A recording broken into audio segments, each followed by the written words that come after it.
कहते हैं अगर आंखें स्वस्थ है तो दुनिया खूबसूरत है। लेकिन आज की भागदौड़ भरी जिंदगी और लगातार बढ़ती स्क्रीन टाइम ने हमारी आंखों की सेहत पर बड़ा असर डाला है। बच्चों से लेकर बुजुर्गों तक हर उम्र के लोग आंखों से जुड़ी समस्याओं का सामना कर रहे हैं।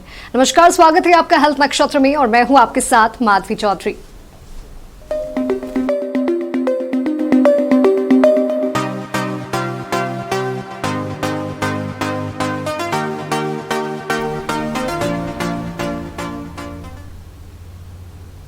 तेजी से बदलती इस डिजिटल दुनिया में जहां हमारी आंखें दिन रात मोबाइल, लैपटॉप और स्क्रीन पर टिकी रहती है, वहीं बढ़ रही है आंखों से जुड़ी समस्याएं भी।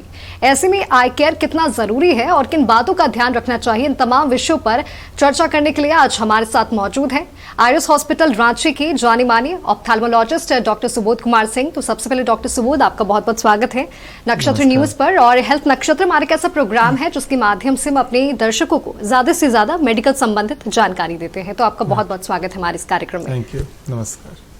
सबसे पहला सवाल डॉक्टर सुबोध आपसे यही रहेगा, अगर आज के लाइफस्टाइल को अगर देखें तो आई हेल्थ इतनी बड़ी चिंता आखिर क्यों बन गई है? देखिए, अगर हम 20-30 इयर्स पहले की अगर हम बात करें तो जो हमारा लाइफस्टाइल था, जो हमारे हेल्थ कंसर्न थे, हम लोग मैक्सिमम सारी चीज़ें बच्चों के टाइम में हम लोग सब आउटडोर एक्टिविटी ज़्यादा होती थी। And food habit, lifestyle and बच्चे ज़्यादा फिजिकल एक्टिविटी में ज़्यादा इन्वॉल्व रहते थे। बट अभी के डेट में आप देखेंगे बच्चों में food habits has totally changed. Second, indoor activity has increase, मतलब इंडोर एक्टिविटी। थर्ड, बच्चे ज़्यादातर मोबाइल और स्क्रीन टाइम पे बहुत ज़्यादा डिपेंड हो गए हैं। ये बाई वर्च्यू ऑफ लाइक जो डेवलपमेंट हो रही है, जो क्लासेस हो रही हैं, जो ऑनलाइन क्लासेस हो रही हैं, नेचुरली बच्चे शिफ्ट कर जा रहे हैं इन सब चीज़ों पे। और इन सब का बच्चों पे not only I, it's total physical health पे भी चेंजेस आ रहे हैं। अगर बात करें तो बच्चों में जैसे आई साइट की प्रॉब्लम शुरू हो गई है। आज मैं देखता हूँ, आज मैं ओपीडी में अगर बैठता हूँ तो मैं देखता हूँ छोटे छोटे बच्चे इवन 3-4 ईयर के एज पे बच्चों को चश्मे के पावर आ रही हैं। बच्चे हेडेक का कंप्लेन लेके आ रहे हैं।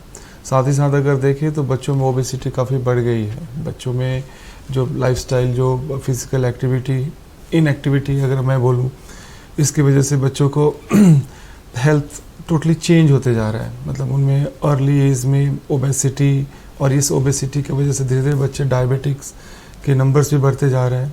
तो ओवरऑल अगर हम देखें तो आई प्रॉब्लम्स अभी के डेट में काफ़ी ज़्यादा बढ़ चुका है हमारे लाइफस्टाइल्स में। जैसे हमने जाना कि हमारी जो लाइफस्टाइल है उसने हमारी सेहत पर काफ़ी ज़्यादा असर डाला है, ना केवल आंख बल्कि फुल बॉडी पर एक बड़ा प्रभाव डाला है। आप रोज़ प्रैक्टिस करते हैं, प्रैक्टिस करते समय सबसे कॉमन आई प्रॉब्लम आपको कौन सी देखने को मिल रही है? जैसे अगर मैं ओपीडी में अगर मैं बैठा हूँ तो मैं देखता हूँ कि जैसे आजकल के जो बच्चे जो स्कूल से जो कॉमनली कंप्लेन आते हैं कि पेरेंट्स को ये पता ही नहीं चल पाता है कि बच्चे की आंख में प्रॉब्लम है जी। फर्स्ट ऑफ ऑल टीचर्स जो स्कूल में जो ये जो कॉन्सेप्ट है बच्चों को रोटेशन में बैठाने का, दैट इज़ वेरी इंपॉर्टेंट। क्योंकि अगर बच्चों को अगर हम हमेशा फर्स्ट सेकंड बेंच पे अगर बैठाएं और तो कभी आई का विज़न का उन्हें पता चलता नहीं कि उनके विज़न में प्रॉब्लम क्या है। क्योंकि बच्चों में क्या है कि उनकी जितनी विज़न है उनको हमेशा ये लगता है कि जो मुझे दिखता है दैट इज़ नॉर्मल। अगर बच्चे को अगर 50% भी दिखता है तो उनको लगता है कि ये जो दुनिया है इतना ही है, ऐसे ही दिखती है, मतलब यही मेरी आई साइट, यही आई साइट है।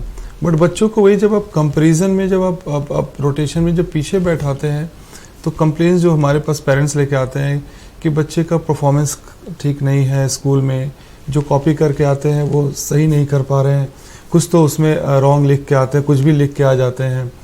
प्लस दूसरे पेरेंट्स जो टीचर्स कंप्लेन करते हैं कि बच्चा पीछे बैठता है तो वो बार बार आगे आकर ब्लैक बोर्ड के पास आके वो लोग देखते हैं। इससे वो आइडेंटिफाई होता है कि बच्चे के आँख में कुछ प्रॉब्लम है। एंड देन पेरेंट्स आते हैं हमारे पास कि कुछ आई में प्रॉब्लम है। एंड देन हम लोग देखते हैं कि बच्चों को बहुत हाई पावर तब तक डेवलप कर चुका रहता है। तो ये एक कंप्लेन है। दूसरा, आजकल छोटे छोटे बच्चे क्लास 3-4 के बच्चे हेडेक का कंप्लेन लेकर आते हैं। This is very uncommon in headaches in small child's.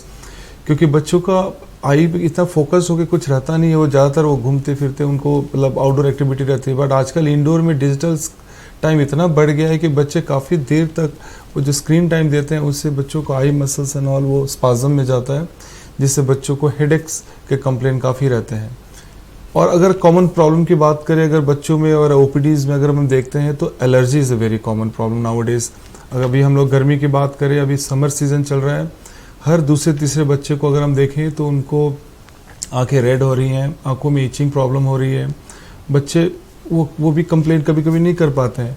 कभी कभी बच्चे पेरेंट्स लेके आते हैं कि बच्चे अपने आँख को बहुत ज़्यादा स्क्वीज़ करते हैं, जैसे ऐसे स्क्वीज़ कहते हैं कि जैसे हमें नहीं पता बच्चे को क्या हो गया है कि वो आँख को ज़्यादा बार बार फड़कना और ये सब।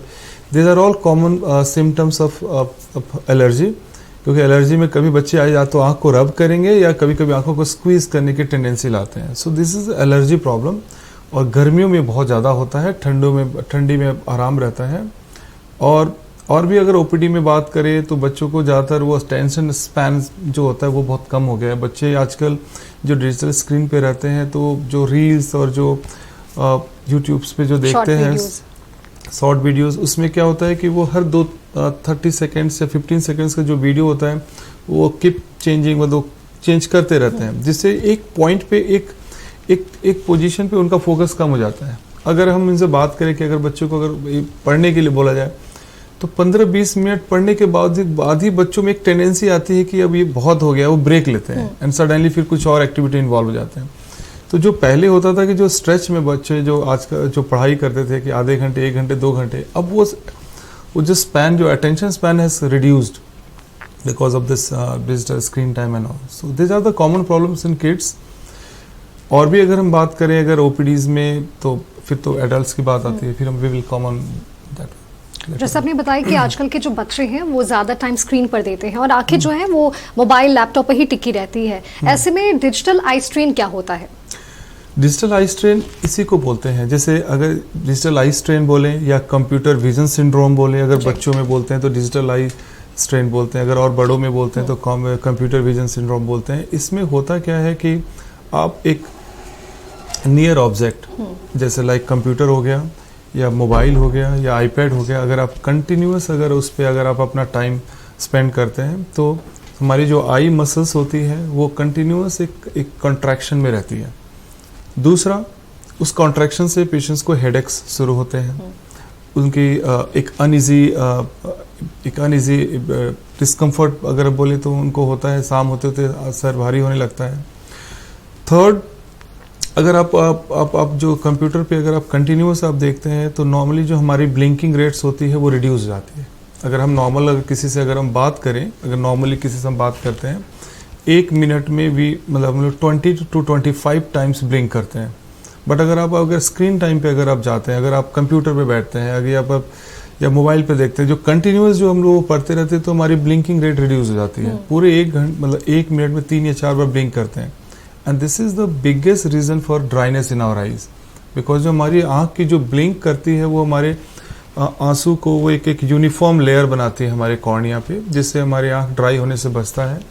बट इसके वजह से हमारी आंखें ड्राई होती हैं। So these are the symptoms in digital eye strain बोलें या आप कंप्यूटर विजन सिंड्रोम बोलें, उसमें पेशेंट्स को हेडेक्स होते हैं, अनइजीनेस फील होता है, ड्राइनेस होती है, बर्निंग सेंसेशंस होते हैं और भी तरह के मतलब वेक कंप्लेंट्स आने शुरू हो जाते हैं। So this is actually a digital eye strain. और कई तरह के सिम्टम्स हमें पता चलते हैं डिजिटल आई स्ट्रेन में।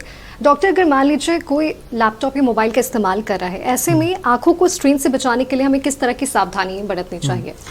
सबसे पहले जैसे ही कि मैंने आपको एक्सप्लेन किया कि what is digital eye strain and all, तो सबसे पहले जो हमारी ब्लिंकिंग रेट्स है, जो हम लोग जब हम सिस्टम कंप्यूटर पे बैठ के अगर हम पढ़ रहे हैं, मुझे आधे 1 घंटे पढ़ने हैं, 2 घंटे पढ़ने हैं, तो आपको एक इंटेंशनली आपको एक अपनी ब्लिंकिंग को थोड़ी सी खुद से करनी है। हम लोग खो जाते हैं, हम लोग भूल जाते हैं और हम लोग ब्लिंकिंग को कम करते हैं। तो वी नीड टू हमें अपने आँख को खुद से ब्लिंक बीच बीच में करते रहना है। सेकेंड, हमें डिवाइड करना है अपने टाइम को। सपोज आपको 1 घंटा पढ़ना है, 1 घंटा आपको स्क्रीन टाइम देना है, तो मेक इट इन 20-20-20 एक रूल होता है, जिसमें 20 मिनट्स के बाद आपको 20 सेकेंड्स के लिए ब्रेक लेना है। उस टाइम में आप क्या, जैसे आप कंप्यूटर पे देख रहे हैं, आप 20 मिनट्स के बाद आप एक अलार्म सेट कर लीजिए एंड उस 20 मिनट्स के बाद 20 सेकेंड्स के लिए थोड़ा सा आँख को या नेक को थोड़ा सा रिलैक्स करें एंड डिस्टेंस चीज़ों पे 20 सेकेंड्स के लिए फोकस करें। इससे क्या होगा कि हमारी मसल्स जो कंटिन्यूस स्पैज़म में है, कॉन्ट्रैक्शन में है, वो रिलैक्स हो जाती है। दूसरा हमारा जो नेक प्रॉब्लम, क्योंकि हम लोग जब कंप्यूटर पे होते हैं कंटिन्यूस नेक बेंड किए हुए रहते हैं, जिससे हमारे ये स्पैज़म आता है, उसको भी रिलैक्सेशन मिलता है।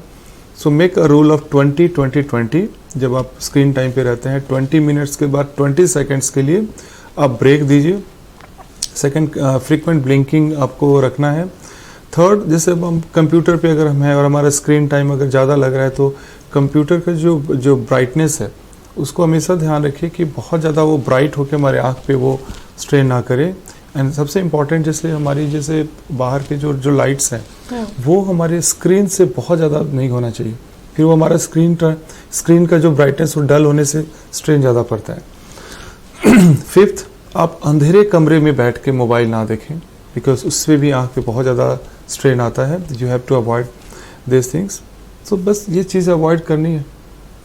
और वो लेंथ क्या होना चाहिए? अगर स्क्रीन है या किताब, मान लीजिए कोई बच्चा या कोई भी पढ़ रहा है, तो वो डिस्टेंस क्या होता है? 20 इंच, जैसे 20-20-20 this is actually 20 minutes for 20 seconds के लिए एंड 20 इंच का गैप रहना चाहिए।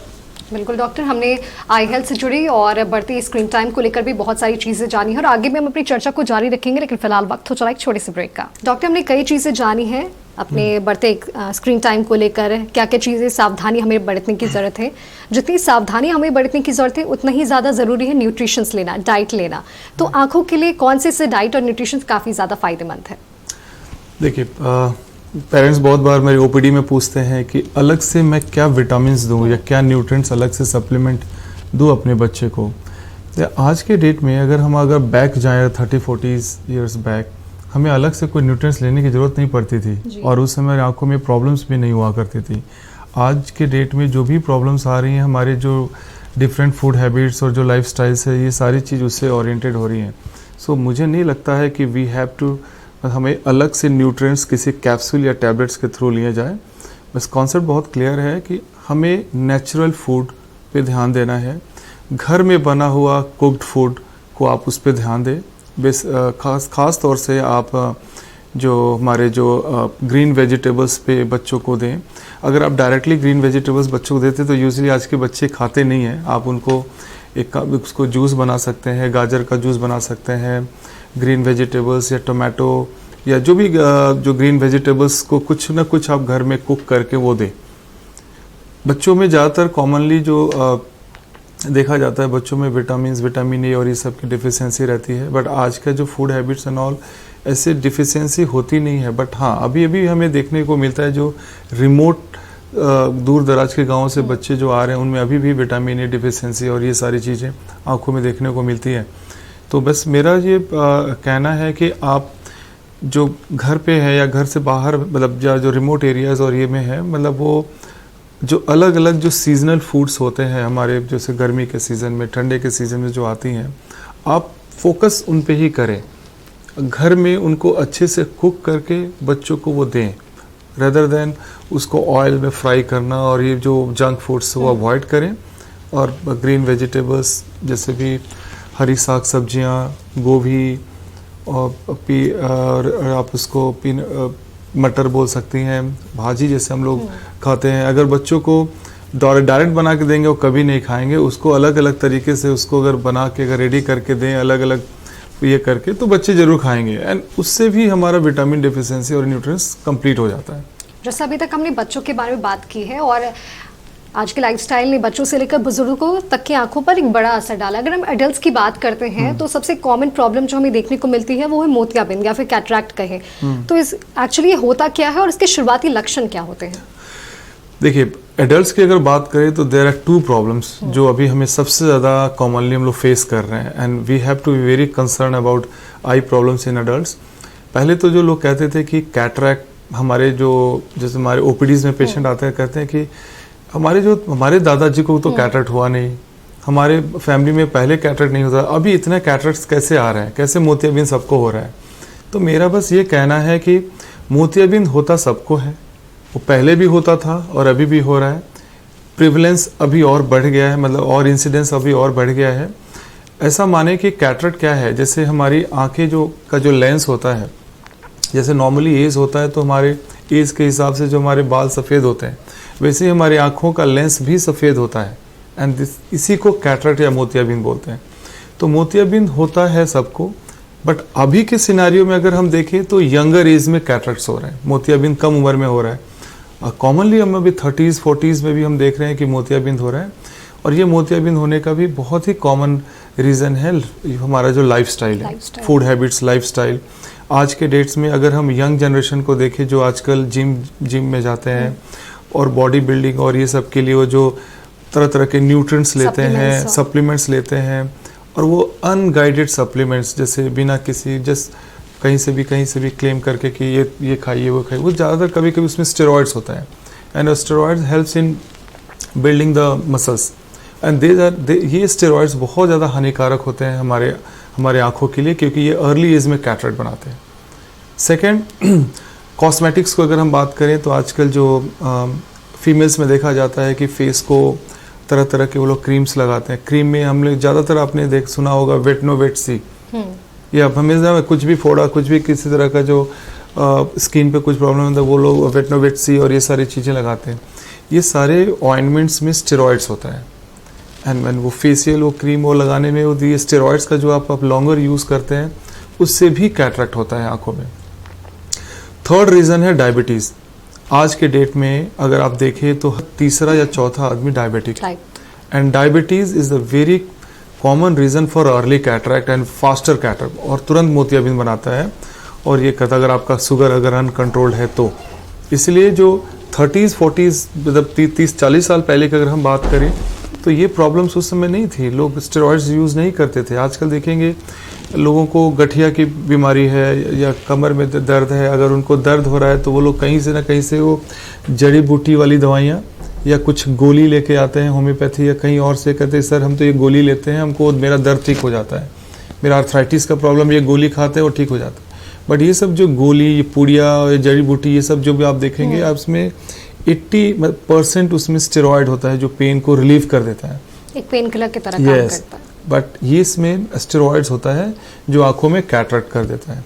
इसलिए आप अभी के डेट में आप देखेंगे कि कैटरेक्ट्स मोतियाबिंद लोगों में ज़्यादा होता है, बट 30s 40s में लोगों को कैटरेक्ट कम होते थे या पेशेंट कंप्लेन नहीं करते थे।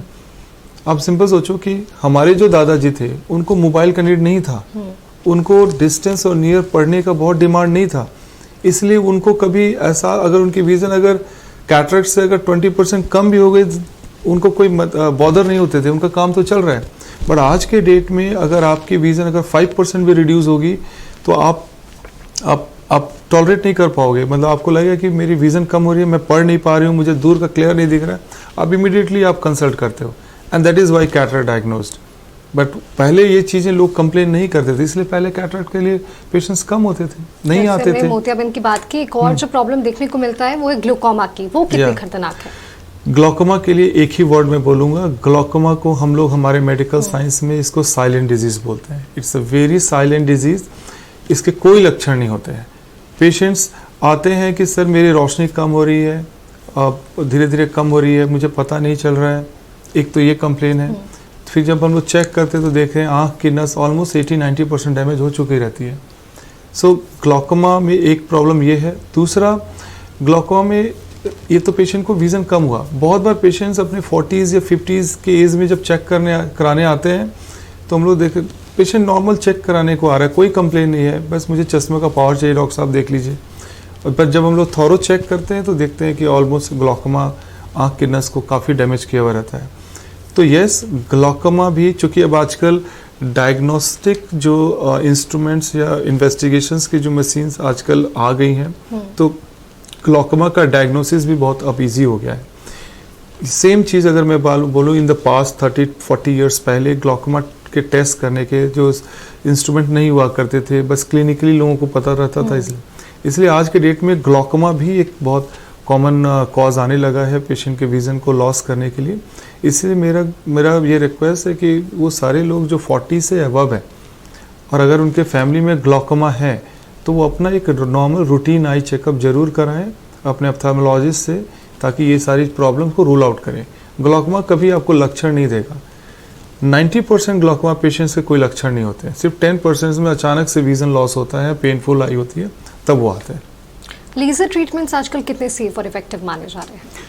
आई एम टेलिंग यू, अगर ग्लॉकोमा को अगर अर्ली स्टेज में अगर ट्रीट किया जाए, अर्ली स्टेज में अगर डायग्नोसिस किया जाए, तो हम लोग ग्लॉकोमा से विजन लॉस को रोक सकते हैं। पहले क्या होता था कि ग्लॉकोमा लाइलाज है, ग्लॉकोमा में एक बार हो गया तो ठीक नहीं हो सकता है, ग्लॉकोमा से मरीज की रोशनी चली जाती है। बट अभी जो न्यूअर ड्रग्स आ गए हैं, ग्लॉकोमा में बहुत सारी मेडिसिन आ गई हैं, ग्लॉकोमा का जो सर्जिकल जो रिजल्ट्स अब इतने अच्छे हो गए हैं कि ग्लॉकोमा को हम लोग राइटली ट्रीट कर सकते हैं। हमारी सोसाइटी में बहुत जगह पे पेशेंट्स आते कहते हैं उनको तो ग्लॉकोमा हो गया, उनकी रोशनी चली गई, उनको ग्लॉकोमा हुआ वो दिखाई नहीं चली गई, ग्लॉकोमा का तो इलाज होता नहीं है, ग्लॉकोमा का ऑपरेशन सर तो होता नहीं है, ऐसे पेशेंट बोलते हैं। बट ये बहुत बड़ा मिथ है हमारी सोसाइटी में कि ग्लॉकोमा का इलाज नहीं है। ग्लॉकोमा में आजकल बहुत सारी न्यूअर मेडिसिन, नई ड्रग्स आ गई हैं जो ग्लॉकोमा को रोक सकता है। अगर मेडिसिन काम नहीं करती हैं तो राइट टाइम पे अगर हम ग्लॉकोमा की सर्जरी करें तो ग्लॉकोमा को हम लोग रोक सकते हैं। आजकल लेजर टेक्निक आ गई है, लेजर से भी हम लोग ग्लॉकोमा को रोक सकते हैं। तो लोगों को में ये बस मुझे कहना है कि अगर आपको ग्लॉकोमा है तो घबराएं नहीं, आप टाइम पे अगर डॉक्टर्स को दिखाएं, डॉक्टर्स आपकी ग्लॉकोमा को एवेल्युएशन करके वो देख लेता है कि ग्लॉकोमा किस स्टेज पे है, और हमारी कोशिश होती है कि उसको दवा से हम लोग उसके प्रोग्रेशन को स्लो कर दें। Glaucoma is just like a diabetes and hypertension. Blood pressure में हम लोग क्या करते हैं, दवा देते हैं, ब्लड प्रेशर को कंट्रोल रखते हैं। ब्लड प्रेशर क्योर तो नहीं होता, सिंपली ग्लॉकोमा में अगर हम मेडिसिन देते हैं तो आई प्रेशर को कंट्रोल करते हैं। अगर आई प्रेशर कंट्रोल रहेगी तो आपकी नस की डैमेज रुक जाएगी, और अगर नस की डैमेज रुकेगी तो आपका ग्लॉकोमा भी कंट्रोल होगा। सो ग्लॉकोमा को ट्रीट किया जा सकता है, बशर्ते कि पेशेंट्स एक रेगुलर चेकअप्स पे रहें, मेडिसिन जो एडवाइस होती है उसको रेगुलरली डालते रहें, और समय समय पे आंखों का ग्लॉकोमा इवैल्यूएशन होता रहे, तो हम लोग ग्लॉकोमा को बचा सकते हैं। एक आखिरी सवाल डॉक्टर आपसे लेना चाहूँगी, हमारे तमाम दर्शक हमें देख रहे होंगे, ऐसे में आप अगर लोगों को कुछ ऐसा मैसेज या संदेश देना चाहें ताकि उनका जो विजन है वो हेल्दी मेंटेन रह सके। हम लोगों ने कैटरैक्ट और ग्लॉकोमा पे डिस्कस किया है। एक इम्पॉर्टेंट पॉइंट जो मुझे लोगों को बताना है, जैसे मैंने अभी बातों बातों में आपको बताया कि डायबिटीज़ के बारे में अवेयरनेस लोगों को होना चाहिए। डायबिटीज़ का एक इम्पैक्ट हमारी आंखों पे भी होता है। बहुत सारे डायबिटिक पेशेंट्स को ये पता नहीं है, एंड हमें ये चीज़ बहुत क्लियरली हो गया है कि जो अभी का लाइफस्टाइल है, जो फूड हैबिट है, इसमें हर तीसरे चौथे लोगों को डायबिटीज़ हो रही है। आप अपनी फैमिली मेम्बर में आप देख सकते हैं, हमारे हर फैमिली में डायबिटिक्स है। तो डायबिटीज़ सिर्फ किडनी को ही नहीं खराब करता है, डायबिटीज़ हमारी आंखों को भी डैमेज करता है, और ये चीज़ लोगों को जानना बहुत ज़रूरी है, क्योंकि मैक्सिमम हम पेशेंट्स को देखते हैं कि वो हमारे पास आँख के इलाज के लिए तब आते हैं जब उनकी रोशनी चली जाती है, तब उन्हें पता चलता है कि उनको डायबिटीज़ है और डायबिटीज़ ने उनकी आँख की रोशनी को डैमेज किया। जबकि डायबिटीज़ हमारी आँख को डैमेज करने में मिनिमम 10 to 15 ईयर्स टाइम लेता है। तो अगर पेशेंट को अगर पहले पता चल गया रहता कि अगर ये डायबिटीज़ है, और पेशेंट अपनी आई चेकअप, रेटिना अगर वो साल में एक बार अगर चेक कराते रहे, तो हम इस डायबिटीज़ के प्रोग्रेशन को रोक सकते हैं, होल्ड कर सकते हैं और ट्रीट भी कर सकते हैं। इसलिए मेरा आप लोगों की तरफ से रिक्वेस्ट है कि इस शो के माध्यम से कि वो सारे लोग जो डायबिटिक हैं वो अपनी आँखों का रेटिना ज़रूर एक बार चेक कराएं, क्योंकि जो डायबिटीज़ से रेटिना डैमेज शुरू हो जाता है, और जब वो 80% रेटिना जब डैमेज होता है तब पेशेंट की रोशनी कम होनी शुरू होती है। तो आप उस समय ना आए जब रेटिना में 80% डैमेज हो चुका, रोशनी कम हो गई, तब दिखाने आए, क्योंकि जब तक रोशनी चली जाती है तब तक फिर वो वापस आने के चांसेस कम होते हैं। इसलिए अगर आप डायबिटिक हैं तो साल में एक बार ज़रूर रेटिना चेक कराएं, ताकि आपकी आँख का रेटिना की बीमारी को हम लोग रोक सकते हैं। आपका बहुत बहुत धन्यवाद डॉक्टर सबूत, आप यहाँ पे आए और आपने काफ़ी महत्वपूर्ण जानकारी हमारे साथ साझा की है। तो ये थे हमारे साथ डॉक्टर सबूत, जिन्होंने आई हेल्थ और अपनी हमारी आंखों की देखभाल के साथ साथ बढ़ते स्क्रीन टाइम से जुड़ी काफ़ी महत्वपूर्ण चीज़ें जानी है। और हमने एक चीज़ जानी है कि रेगुलर चेकअप काफ़ी ज़्यादा इंपॉर्टेंट है लोगों के लिए। उम्मीद है कि इस बातचीत से आपको अपनी आंखों की बेहतर देखभाल की सही जानकारी मिली होगी। हम फिर मिलेंगे एक नए विषय के साथ, तब तक देखते रहें हेल्थ नक्षत्र।